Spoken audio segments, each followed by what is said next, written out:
Hello, my name is Anna Cook, and this is my Module 1 for EDL 853. A little bit about me. I am proudly born and raised in Lawrence, Kansas. I have an undergraduate degree in cello performance and music education from Bethel College. I currently live in Kansas City with my husband Ryan. I love traveling. This past summer I took my orchestra to Ireland, and I also was lucky enough to go on hiking trips in Norway and Canada. And for fun, I enjoy photography, playing music with my husband, and trying out new recipes. I currently am in my 5th year of teaching secondary level orchestra in Kansas City. I teach in the Shawnee Mission School District. This is my 7th year of teaching in total. I had 2 years out at a 1A school in central Kansas called Wilson. Shawnee Mission School District is made up of 5 6A high schools, 5 middle schools, and 34 elementary schools. We are, Shawnee Mission North, which is where I am, is located in a suburb of Kansas City. 2 out of 5 of the high schools in the district are Title I. And so our demographic is pretty interesting. We are definitely one of the most diverse schools in the district. North is. I looked up on KSDE our statistics, and we're 64% Caucasian, 20% Hispanic, 7% African American, and 8% other, and pretty evenly matched gender-wise, 51% male, 49% female. We have a great SPED department. We have an entire wing of our building. It's a huge department, and I know that we have a very active SPED team.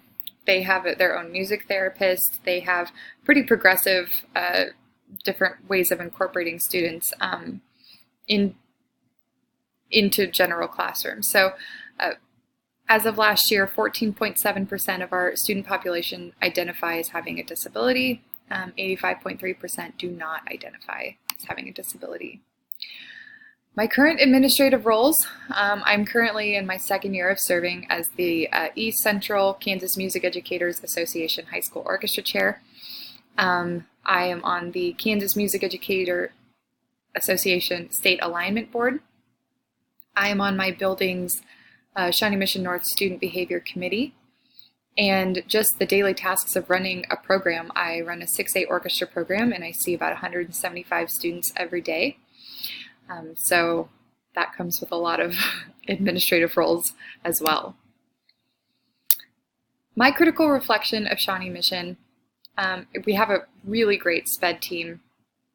They're always active. Whenever we break out into groups or do PLCs, they always try and group teachers with a special education teacher.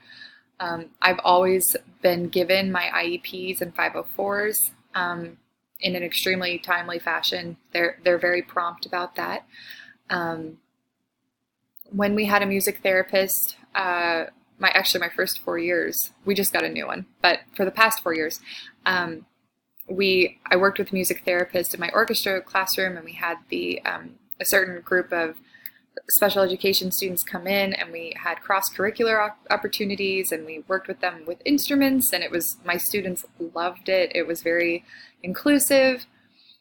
We have a fantastic counselor team and instructional coaches available to utilize their knowledge in how to make our curriculum more adaptable for special education students. One thing that I wish we did was have teachers sign off on IEPs and 504s. I've always been given them, and sometimes it just takes me, at the start of the school year.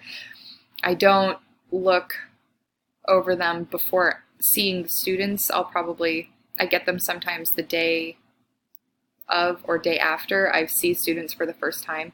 So sometimes I wish that there was a little bit more follow through, that we've signed and we acknowledge what the education plans for the students. I do think that there's a bit of a lack of communication with the other teachers for specialized students, and I wish that BIST, our behavior strategic plan would be implemented vertically in our areas. I think that would show consistency. In my experience of teaching orchestra, I haven't had very many students that identify with disabilities, but because we are performance-based and every single second I have with them, I'm testing their kinesthetic and aural stimulation, and if they don't grasp something the first time, I have to immediately have 2 or 3 other ways to accommodate. So I feel like I'm pretty in touch with assessing students on a day-to-day basis and understanding how I need to vary. If there is something that seems like a deeper disconnect, then I will always touch base with the students, review the IEPs, 504s if they are in place. I love that my general classroom includes the special education students, and I work with my SPED department and music therapist, like I have already mentioned. Different things I've done was I have simplified parts. I've worked with students individually before school, after school, got them private lessons, allowed different ways for them to submit playing tests, and we've been pretty creative about that. But one thing that I need to be better at and take accountability for is at the beginning of the year, I'm familiarizing myself with the IEPs and 504s, but I need to be better about reading and updating. As the plans update throughout the year, I need to be better about checking in. My plan for school improvement. Classroom teachers, I think having an email to discuss the student performance on a weekly or bi-weekly basis. Currently, actually I've only seen it at the middle school level, not at the high school. You can record on a Google Sheet or on a survey that has already been passed out, but this process is never followed up on, and there's no reminder at the end of the week. It's just always like a tab that you're supposed to remember to go back and review a student's performance. I would love to have a specialized professional development on how extracurricular activities and electives can better adapt for special needs, specifically music, performing arts, athletics, the performance-based areas that are stronger because of the inclusion. And I would like to focus on inclusion, celebrating the student community and our differences, and how to do that in a positive and controlled environment. So these are my thoughts, and thank you so much for watching.